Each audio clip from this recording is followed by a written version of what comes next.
you just decide already? Huh? Man, I'm getting tired of this, aren't you? Democrats hope that President Clinton will help Kerry in that department. Shep. Thank you, Carl Cameron. Live in Philadelphia for us. Carl, good to see you. More and more like the presidential election could come down to just a small amount of votes in a couple of key battleground states. Political Roundtable looks at which states are hot and who has the momentum. Have you heard about this 269 to 269 possibility? Then the House gets involved, and we all sit around and cry together. In baseball, I hear that's still going in Skinnerville coming up. And then there's this, before we turn off the lights in Studio B. Great Britain does not have much of a say in the United States presidential election. They cannot vote for the real candidates. So Radio Times magazine is letting Brits vote for fake ones, fictional TV characters. The magazine polled 2,000 Brits and asked them who they'd like for president of the United States if TV ran the free world. TV doesn't run the world? Their choice, Homer Simpson, of course. His campaign slogan, no big government, just big waist sizes. Second place to President Bartlett from the West Wing. Dr. Fraser Crane came in third. Other favorites included Phoebe from Friends and mobster Tony Soprano, who's already running one state. Nebraska. There's something about Halloween that makes people want to put their little dogs in costumes.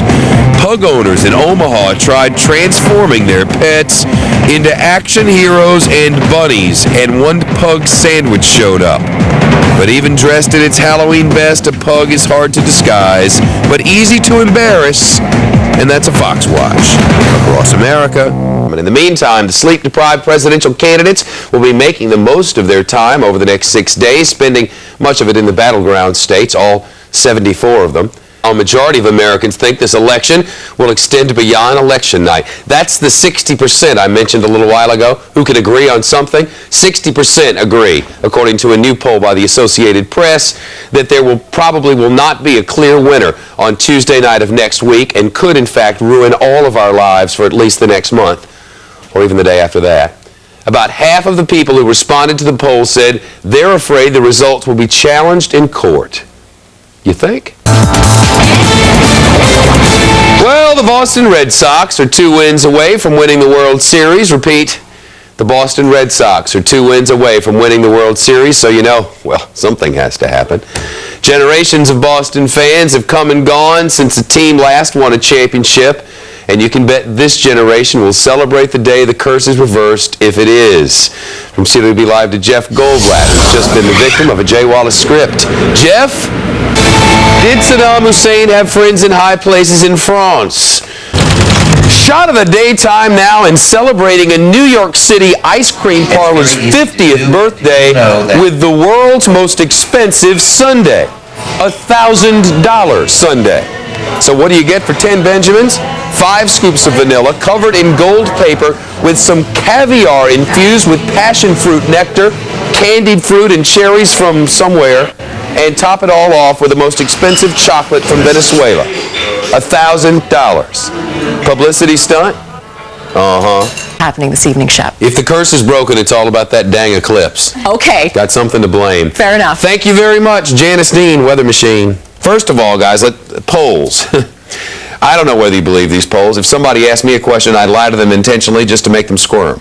Let's begin with Michigan. This is the new edition about which we were speaking a moment ago. Detroit News Online, brand new poll, fresh off the presses. Kerry 45, Bush 44, Nader 1, and then that last line, liars, 8%. Or that's my thinking. Well, tonight, Jason Marquis goes for the Cardinals, hoping to right the ship against Derek Lowe, who, of course, Shepard, beat the Yankees in Game 7 in the American League Championship Series. Shep? Yeah, I remember. We'll talk with both campaigns in just a moment. First one side and the other. We'll play the criticism of one's campaign to that representative, then the criticism of the other to that representative. And when they get to talking points, we'll cut them off. Mary Matlin from the Bush campaign, senior advisor. Mary, I'm sorry you didn't sing for us today. It's good to see you again. Thanks, Mary. Fan who watches his team lose one more time, but after Boston's incredible comeback postseason, the script had to be changed. We know we're idiots. We know we're cowboys. Coming up from, at least he knows they're idiots and cowboys. Do you hear that? And then there's this, before we turn off the lights in Studio B. Election night, Tuesday.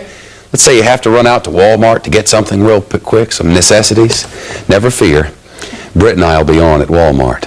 Somehow, Fox News Channel and Walmart have hooked up so that either FNC or your local Fox station will be on in 2,600 Walmarts across the nation on Tuesday night, so you don't miss your fix of news returns and election returns, fair and balanced. Walmart, Tuesday night.